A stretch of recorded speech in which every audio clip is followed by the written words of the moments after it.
Sabe, houve um tempo em que o mundo parecia um lugar estável, previsível. Mas hoje a gente vive numa era de incerteza, de ansiedade.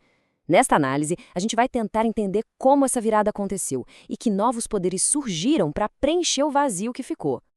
E para começar essa história, a gente não vai para a política, não. A gente vai para a ciência e para um único e minúsculo erro. Imagina a cena. 1961. O cientista Edward Lorenz está lá, rodando uma simulação do clima do planeta no computador.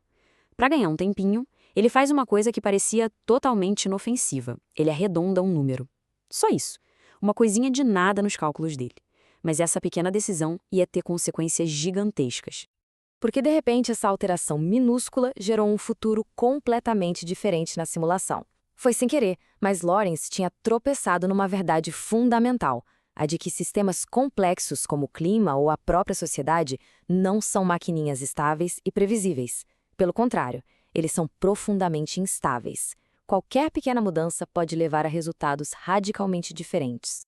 E essa descoberta do Lorenz não ficou só na ciência, não. Essa ideia de instabilidade começou a ecoar por toda a sociedade. Mas antes que essa nova incerteza tomasse conta de tudo, o poder era visto de um jeito bem diferente.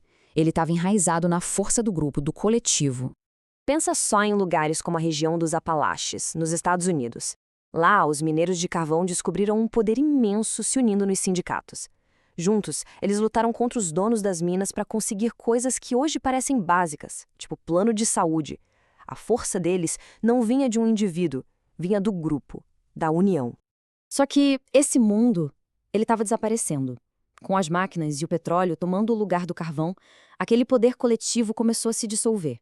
E o que surgiu no lugar foi um mundo completamente novo. Um mundo definido pelo indivíduo, que agora morava nos subúrbios. A luta, que antes era compartilhada contra um inimigo claro, virou uma ansiedade privada, individual, contra um medo sem rosto. E esse número aí na tela? 30 milhões. Essa era a quantidade de pílulas de Valium que eram produzidas a cada 15 horas em 1971 para dar conta da demanda. É um número que fala por si só. Um indicador silencioso, mas ensurdecedor, da ansiedade que estava borbulhando bem debaixo da superfície dessa nova liberdade individual. O sujeito que botou o Valium no mercado, um cara chamado Arthur Sackler, ele tinha uma teoria bem interessante sobre isso. Ele achava que as mulheres dos subúrbios tinham sido as primeiras a sacar a grande fraqueza do individualismo moderno. Ser livre também significava muitas vezes estar só. Mas essa nova sensação de instabilidade e de isolamento, ela não ficou só ali nos subúrbios. Ela escalou e alcançou os níveis mais altos do poder global. Olha o caso da China, por exemplo. A esposa de Mao Jianqing. Ela foi uma figura central na Revolução Cultural e acreditava que o poder político podia literalmente moldar a realidade. Mas com o tempo ela ficou convencida de que a própria realidade dela estava se desfazendo, que tinha inimigos por toda parte. Aquele poder todo que parecia capaz de mudar o mundo, agora parecia só uma ilusão frágil. Enquanto isso, lá nos Estados Unidos, o presidente Richard Nixon, que dizia representar a maioria silenciosa, também estava mergulhado num medo profundo, numa desconfiança de um mundo que ele sentia que estava girando totalmente fora do seu controle. E o que é mais impressionante nisso tudo é ver como essas duas figuras em lados opostos do planeta e da ideologia sentiam exatamente a mesma coisa. Um medo aterrorizante de que o controle estava escapando. A certeza que sustentava o mundo dele estava desmoronando, e o que sobrava no lugar era só paranoia.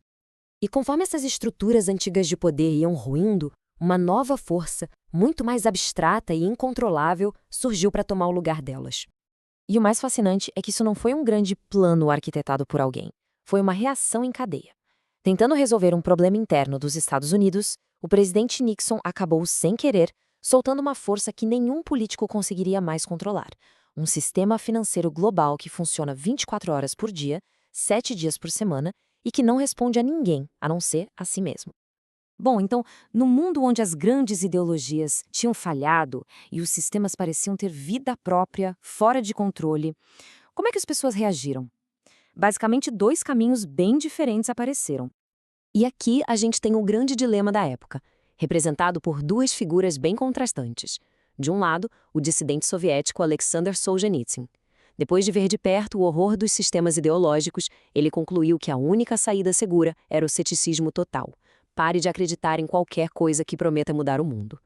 Do outro lado, na China, Deng Xiaoping ofereceu uma alternativa bem pragmática. Vamos substituir os sonhos revolucionários, que são perigosos, por um objetivo bem mais simples e, segundo ele, mais seguro, a busca por dinheiro. Duas respostas bem diferentes para um mundo que tinha perdido todas as suas certezas. Mas ainda tinha um terceiro caminho: fugir para a fantasia. O problema é que a fantasia começou a se misturar com a realidade. Quando segredos de governo reais e chocantes começaram a vazar, tipo os planos da CIA para assassinar líderes estrangeiros, a linha entre o que era uma conspiração real e o que era só uma teoria maluca ficou perigosamente confusa. Como é que se sabe em que acreditar quando a verdade fica tão ou mais estranha que a ficção? Foi aí que a nossa ideia de uma realidade compartilhada começou a se desfazer. Pois é, essa análise mostrou como as bases do século XX simplesmente racharam e nos deixaram num mundo de sistemas imprevisíveis e de muita ansiedade individual. Tudo começou com o erro de um cientista, que ecoou na paranoia dos líderes mais poderosos do mundo e culminou no nascimento de um sistema financeiro global que ninguém de fato controla.